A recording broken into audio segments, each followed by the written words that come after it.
name is Ramanpreet Kaur and today we will study about chemical kinetics. Whenever we study any new topic, so first question should come in our mind is that why do we need to study this topic?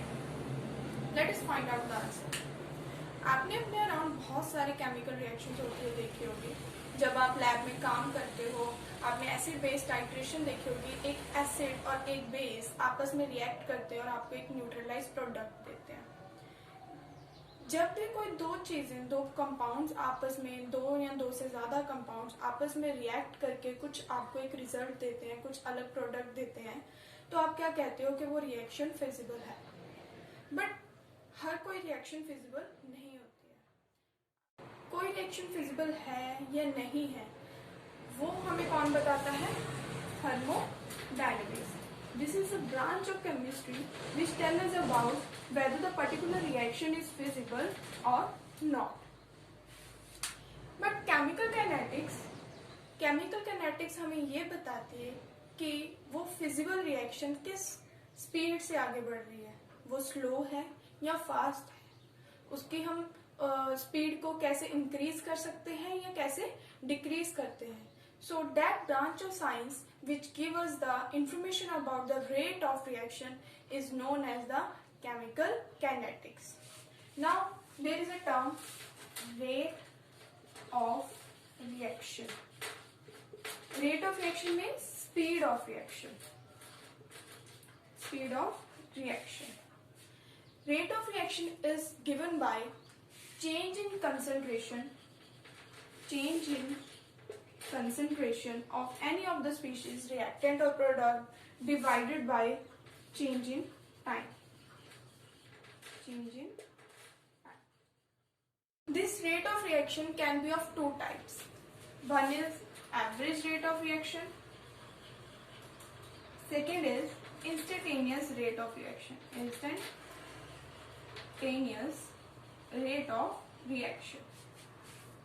Now what is average rate of reaction and instantaneous rate of reaction? Let us consider an example where A is converting into C. A is converting into C at any time t, then average rate of reaction क्या होगा? Average आपने अपने school में, आपके school में teacher कोई पूछता होगा कि आपकी क्लास में एवरेज मार्क्स कितने आए हैं. किसी भी पर्टिकुलर सब्जेक्ट में ले लो, आप केमिस्ट्री ही ले लो, केमिस्ट्री में आपके कितने मार्क्स आए हैं पूरी क्लास के एवरेज. तो क्या करोगे? जितने नंबर ऑफ स्टूडेंट्स हैं उनके मार्क्स केमिस्ट्री के ऐड करोगे और उनको डिवाइड कर दोगे टोटल नंबर ऑफ स्टूडेंट्स से. सिमिलरली एवरेज रेट क्या होता है?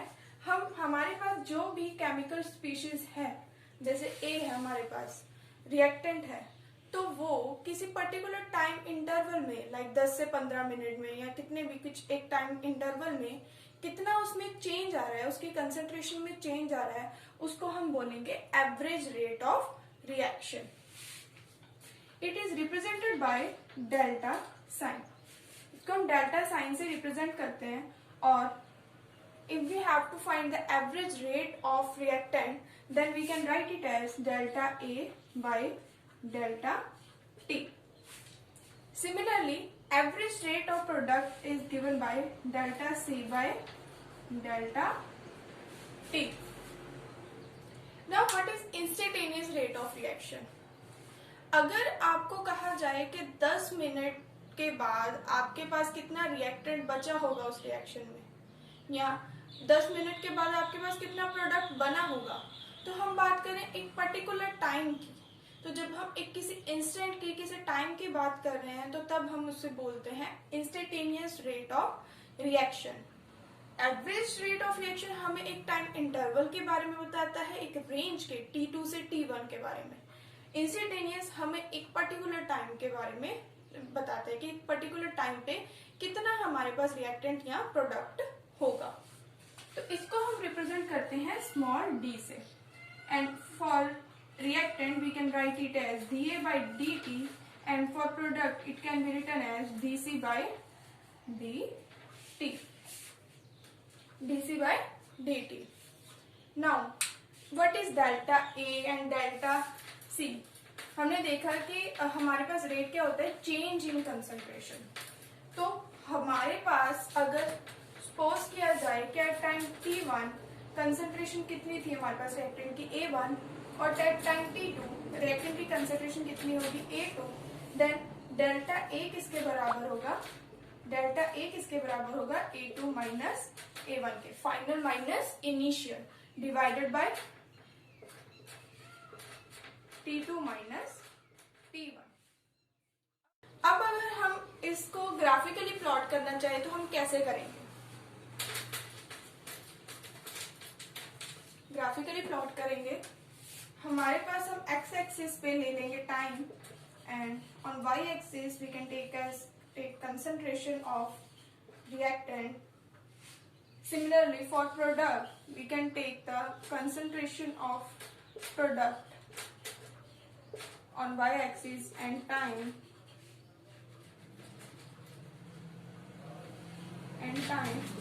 on x axis। Now अब जब हमारे पास रिएक्शन हो रही है तो टाइम के जाने से क्या हो रहा है, टाइम जब जैसे जैसे जा रहा है हमारे पास A की कंसंट्रेशन जो है डिक्रीज हो रही है, क्योंकि A हमारा प्रोडक्ट में कन्वर्ट हो रहा है। तो हमारे पास किसी भी, अगर हम आगे टाइम की बात करेंगे 10 मिनट बाद देखेंगे, 20 मिनट बाद देखेंगे, हमारे पास A पहले से हमेशा कम होगा। सिमिलरली अगर हम C की बात करें तो C हमारे पास प्रोडक्ट है तो इसकी concentration with the time increase करती जाएगी। तो अगर हम इसको ग्राफिकली प्लॉट करें तो time t is equal to 0 पे हमारे पास अगर मैक्सिमम कंसंट्रेशन सपोज कर लो A0 थी, तो हमारे पास विद द टाइम हमारे पास कंसंट्रेशन ऑफ रिएक्टेंट इंक्रीज करती जाएगी, डिक्रीज करती जाएगी, सॉरी, ठीक है। एंड सिमिलरली अगर हम प्रोडक्ट की बात करते हैं तो हमारे पास time t is equal to 0 पे जब हमारे पास रिएक्टेंट मैक्सिमम था तो प्रोडक्ट हमारे पास कुछ भी नहीं था, उसकी कंसंट्रेशन 0 थी। तो उस टाइम जैसे जैसे टाइम इंक्रीज करेगा हमारे पास प्रोडक्ट की कंसंट्रेशन इंक्रीज करती जाएगी। अगर हम इससे एवरेज रेट को फाइंड करना चाहे कैसे करेंगे, लेट अस सपोज हमारे पास ये कोई टाइम है t1 जिसके कॉरेस्पॉन्डिंग कंसंट्रेशन आ रही है A1, और ऐसे ही हमारे पास ये टाइम है t2, इसके कॉरेस्पॉन्डिंग हमारे पास कंसंट्रेशन आ रही है A2। अब A2 हमारा A1 से कम है ना, तो हम जब भी चेंज फाइंड करते हैं, मैंने आपको पहले बताया कि वो क्या होता है A2 माइनस A1, एंड अगर इसको रेट की फॉर्म में लिखें तो A2 minus A1 upon T2 minus T1 ऐसे लिखेंगे। पर हमारे पास A2 क्योंकि छोटा है A1 से, तो इस क्वांटिटी को जब हम माइनस करेंगे तो हमारे पास जो आंसर आएगा वो नेगेटिव आएगा। That's why dA by dt, sorry delta A by delta t, because हम एवरेज रेट फाइंड कर रहे हैं, ठीक है।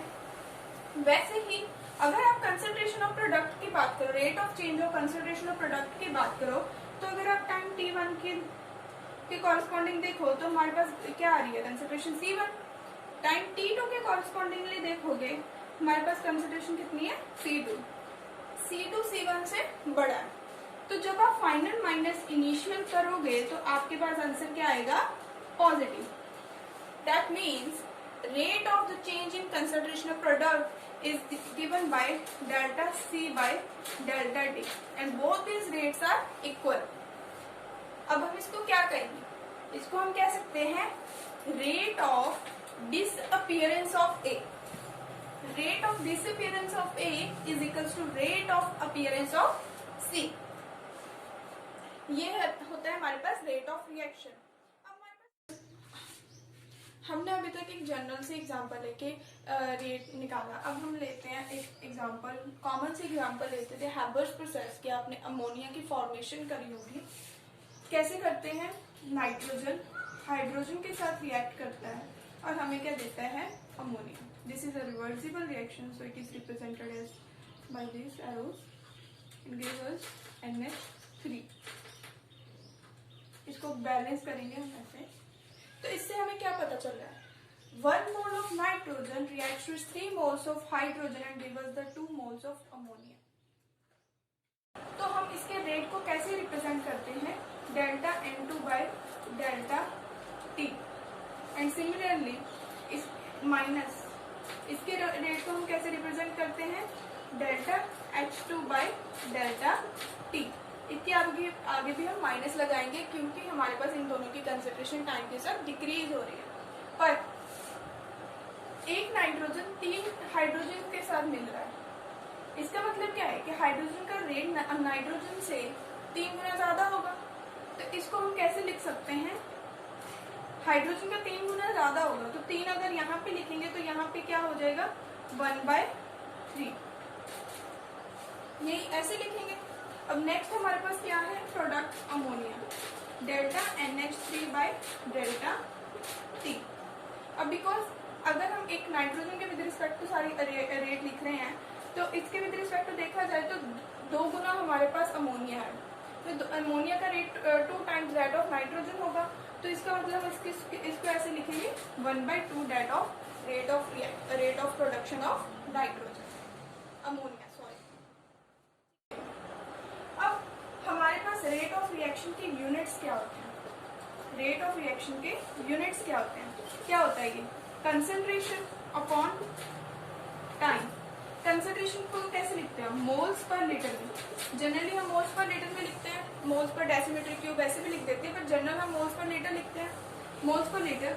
और टाइम क्या होता है हमारे पास, सेकेंड्स में, ये हम मिनट्स में भी ले सकते हो आप, जनरली हम सेकेंड्स में बात करें तो रेट ऑफ रिएक्शन क्या होता है, मोल पर लीटर पर सेकेंड, ठीक है। और नेक्स्ट हमारे पास आता है रेट लॉ। रेट लॉ क्या है, rate law is an expression which tell us about the relation between rate of reaction and concentration. According to it, rate of reaction is directly proportional to concentration of reactant. reactant की concentration के directly proportional होगा, मतलब अगर reactant की concentration increase होगी तो हमारे पास उसका रेट, उस reaction का रेट increase होगा, अगर वो decrease होगी और तो reaction का रेट decrease होगा। तो जब भी हम इस कांस्टेंट ऑफ प्रोपोर्शनलिटी को हटाते हैं तो हमारे पास एक इसको हम लिखते हैं K से, K इंटू R। K क्या है हमारे पास, रेट कांस्टेंट। रेट कांस्टेंट को हम कैसे डिफाइन कर सकते हैं, जब भी हमारे पास रिएक्टेंट की कंसेंट्रेशन 1 मोल पर लीटर के इक्वल होगी, जब इसकी कंसेंट्रेशन 1 होगी तो हमारे पास रेट जो है वो रेट कांस्टेंट के इक्वल आ जाएगा, रेट कांस्टेंट के इक्वल आ जाएगा। तो इसका मतलब क्या हुआ, rate constant can be defined as the rate of reaction when the concentration of the reactant is 1 mole per litre. हमारे पास जितने भी रिएक्टेंट हो, अगर सब रिएक्टेंट्स की कंसंट्रेशन 1 मोल पर लीटर हो जाती है तो हमारे पास rate constant rate of reaction के इक्वल आ जाएगा। फॉर एग्जाम्पल अगर आप इस रिएक्शन की बात करो, हम एक जनरल रिएक्शन लिखते हैं जिसमें A और B रिएक्ट करके C बना रहा है, तो हमारे पास इसका रेट किसके इक्वल होगा, K into A B, A raised to power X and B raised to power 1. What is X and Y? X and Y here is known as the order of reaction. And order of reaction represents the effective number of the chemical species that is taking part in the chemical reaction. मतलब हमारे पास A के कितने molecules, B के कितने molecules react करके हमें C दे रहे हैं। अब आप कहोगे कि यहाँ पे लिखा तो है कि A B के साथ रिएक्ट करके C दे रहे हैं, बट हमारे पास जनरल रिएक्शंस जो है कभी भी पूरी की पूरी नहीं होती है। ऐसा नहीं होता है कि अगर आप 20 A के डालोगे मॉलिक्यूल्स और अगर आप 30 B के डालोगे तो आपके पास वो दोनों रिएक्ट करके आपके पास C प्रोडक्ट दे देंगे, ऐसा नहीं होता। पूरे के पूरे मॉलिक्यूल्स रिएक्ट नहीं करते, उनमें से कुछ स्पीशीज कुछ मॉलिक्यूल्स हैं जो रिएक्ट करते हैं, कुछ हमारे पास reacted most of the time बच जाता है। It's not now. अब हमारे पास नेक्स्ट टर्म आती है मॉलिक्यूलैरिटी। मॉलिक्यूलैरिटी हमें क्या बताती है, number of species involved in chemical reaction. अब आपने क्या करा था कि 20 A के लिए थे और 30 B के लिए थे, उनको एक बीकर में डाला था। तो क्या हो रहा है कि रिएक्शन में पार्ट लेने के लिए तो तुम्हारे पास 20 और 30 स्पीशीज, 20 A के मॉलिक्यूल्स और 30 B के मॉलिक्यूल्स हैं, तो उस चीज को हम बोलेंगे मॉलिक्यूलैरिटी। यहाँ पे हमारे पास मॉलिक्यूलैरिटी इस रिएक्शन की कितनी है, A plus B। A molecules of A B molecules of B के साथ रिएक्ट कर रहे हैं, तो इसको हम बोलेंगे इसकी मॉलिक्यूलरिटी। जबकि ऑर्डर ऑफ रिएक्शन हमारे पास कोफिशिएंट्स के बराबर नहीं होता है। अब ऑर्डर और मॉलिक्यूलरिटी में डिफरेंस क्या होता है? Order of reaction is the number of species whose concentration directly affect the rate, while the molecularity is the number of chemical species that is involved in step leading to chemical reaction. Order को हम हमेशा experimentally determine करते हैं और molecularity को हम theoretically, जाने कि हमारे पास अगर कोई बैलेंस्ड केमिकल इक्वेशन दे रखी है तो हम उसको देख के उसकी मॉलिक्यूलरिटी बता सकते हैं। Order of reaction can be whole number and it can be fraction also. हमारे पास ये कुछ भी हो सकता है, 0, 1, 2, 3, फ्रैक्शन में कुछ भी हो सकता है, पर मॉलिक्यूलरिटी हमेशा हमारे पास होल नंबर होती है। मॉलिक्यूलरिटी हमेशा हमारे पास होल नंबर होती है। अब ऑर्डर ऑफ रिएक्शन में मॉलिक्यूलरिटी हमारे पास बहुत तरह की हो सकती है। Order can be 0 order, first order, second order, third order, any order. And molecularity हमारे पास यूनिमॉलिक्यूलर, बाईमॉलिक्यूलर, ट्राईमॉलिक्यूलर ऐसी होती है। जनरली हमारे पास हम यूनिमॉलिक्यूलर, बाईमॉलिक्यूलर की बात करते हैं। हमारे पास जो फर्स्ट ऑर्डर रिएक्शन है उसके एग्जांपल क्या है? जैसे सुक्रोज है, सुक्रोज एक्सेस ऑफ वाटर के साथ रिएक्ट करके ग्लूकोज एंड फ्रक्टोज बनाता है। सुक्रोज एक्सेस ऑफ वाटर के साथ रिएक्ट करके ग्लूकोज एंड फ्रक्टोज बनाता है। इसका ऑर्डर हमेशा first order reaction, first order होता है। फर्स्ट ऑर्डर का मतलब क्या है कि हमारे पास जो इसका रेट होगा, इस रिएक्शन का जो रेट होगा वो कंसंट्रेशन ऑफ सुक्रोज, सुक्रोज की कंसंट्रेशन के ऊपर डिपेंड करेगा। सिर्फ और सिर्फ सुक्रोज की कंसंट्रेशन के ऊपर डिपेंड करेगा। वहीं अगर हम 0 ऑर्डर की बात करते हैं तो 0 ऑर्डर रिएक्शन में हमारे पास एग्जांपल आती है फोटोकेमिकल्स रिएक्शन की। जब लाइट की प्रेजेंस में हमारे पास हाइड्रोजन और क्लोरीन, लाइट के प्रेजेंस में हाइड्रोजन और क्लोरीन रिएक्ट करते हैं और हमें HCl देते हैं, तो इस टाइम पे हमारे पास जो ऑर्डर होता है वो 0 ऑर्डर होता है। कोई भी रिएक्शन 0 ऑर्डर होती है उसका मतलब क्या है कि हमारे पास उसका रेट कंसंट्रेशन के ऊपर डिपेंड नहीं कर रहा है। चाहे आप रिएक्टेंट की जो मर्जी कंसंट्रेशन ले लो, उसके रेट के ऊपर कोई इफेक्ट नहीं पड़ेगा। तो रेट हमारे पास क्या होगा इसका? K इंटू H2 की power 0 chlorine raise to power 0। इसको हम simple rate is equals to K के बराबर भी लिख सकते हैं। हाइड्रोजन और क्लोरीन की आप चाहे जितनी मर्जी कंसंट्रेशन इंक्रीज करते जाओ, डिक्रीज करते जाओ, आपके रेट के ऊपर कोई फर्क नहीं पड़ेगा।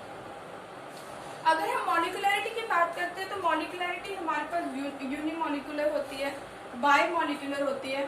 यूनिमॉलिक्यूलर हम उसको तब बोलते हैं जब हमारे पास एक केमिकल स्पीशीज इन्वॉल्व होती है केमिकल रिएक्शन में।